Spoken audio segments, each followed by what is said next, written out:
O título da nossa reflexão: o sentimento real no choro de Jesus.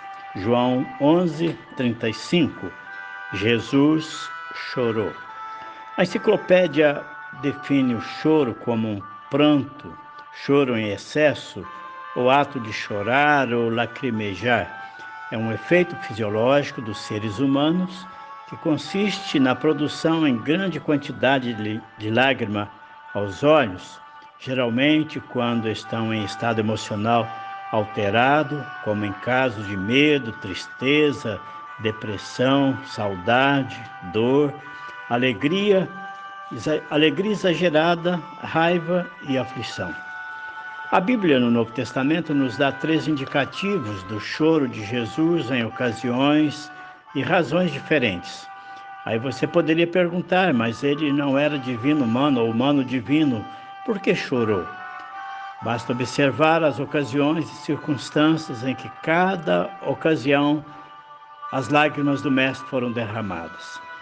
Quando Lázaro, seu amigo, morreu, João 11, Jesus estava distante de Betânia e recebeu um recado: Senhor, aquele que tu amas está doente. João 11:3b. Jesus então respondeu que aquela doença não acabaria em morte, mas seria para a glória de Deus, para que o Filho fosse glorificado por meio dela. 4 dias se passaram. Jesus chegou em Betânia e encontrou um ambiente fúnebre de luto e muito choro.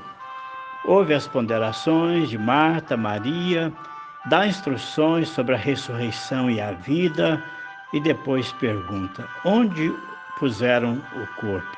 Isso porque o mestre agitou-se no espírito e perturbou-se por ver um quadro tão sombrio aos olhos humanos.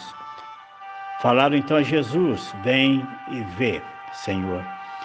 E aí Jesus chorou. Jesus se emociona e perturba-se diante de um quadro tão cruel.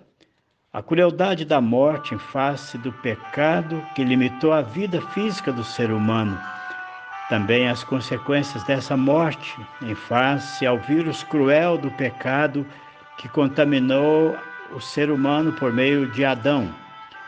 Do lado humano não havia controle para sustar ou inibi-la, por isso, e tantas coisas mais, o sofrimento se fazia latente na vida dos entes queridos, no que quer dizer, e no dizer de Paulo, sintetizando: o salário do pecado é a morte.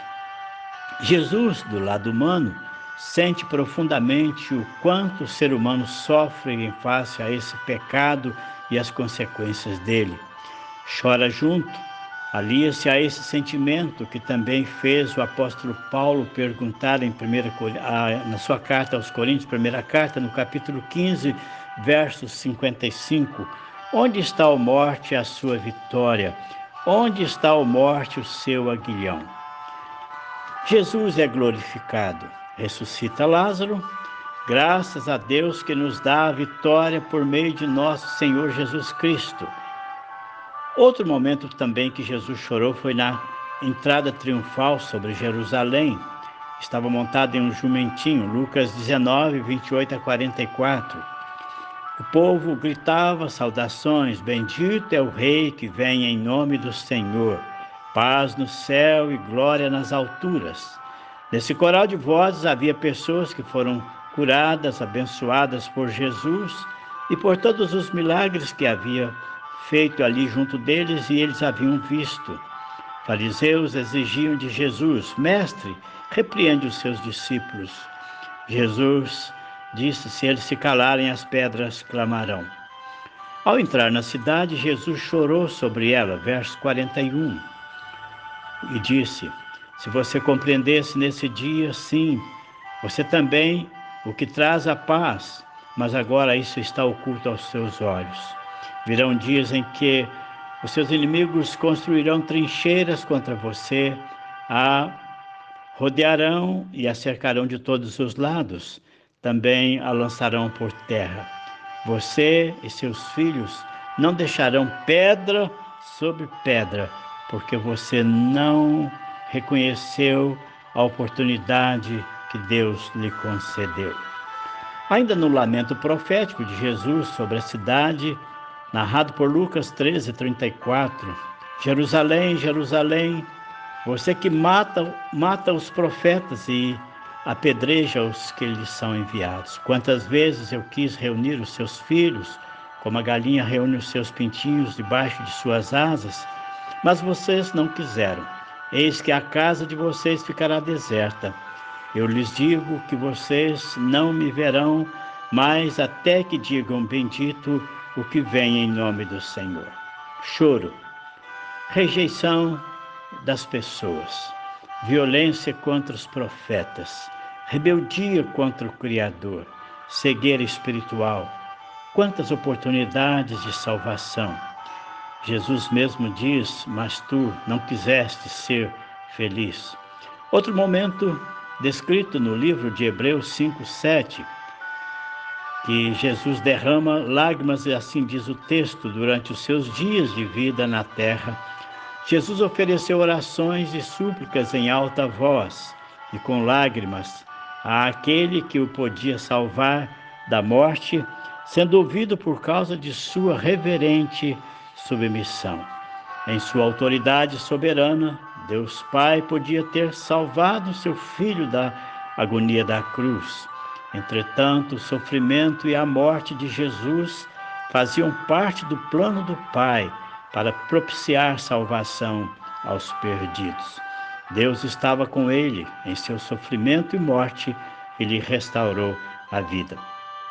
No Getsêmani, conforme Lucas 22:42-43, Pai, se queres, afasta de mim este cálice. Contudo, não seja feita a minha vontade, mas a tua. Apareceu-lhe então um anjo do céu que o fortalecia. Estando ele angustiado, ele orou ainda mais incessantemente, e o seu suor era como gotas de sangue que caía no chão. O profeta Isaías, no capítulo 53, versos 4 e 6, já profetizara: certamente ele tomou sobre si as nossas enfermidades e sobre si levou as nossas doenças. Contudo, nós o consideramos castigado por Deus e por Deus atingido e afligido. Mas ele foi traspassado por causa das nossas transgressões, foi esmagado por causa das nossas iniquidades. O castigo que nos traz a paz, trouxe a paz, e ele que pesava sobre eles, e pelas suas pisaduras fomos sarados. Que bênção, Jesus! O choro, lágrimas, mas tudo com sentimento, com propósito, e muito fiel ao Pai, obediente, como Paulo diz, obediente até a morte e morte de cruz. Jesus fez tudo por você. Por isso que em Apocalipse diz, ele enxugará dos nossos olhos toda a lágrima. E como diz o salmista, o choro pode durar uma noite, mas a alegria vem pela manhã. Bendito seja o nosso Senhor e Salvador Jesus Cristo, que chorou por nós, chorou pelas nossas vidas, pelas nossas almas, chorou pelo povo, pela população, chorou por mim, chorou por você. E Ele espera por você, que você retorne. Se você está desviado ou se você está distante, aproxime-se dele, porque Ele fez tudo por mim e por você. Que para tanto o Senhor abençoe você. Abençoe.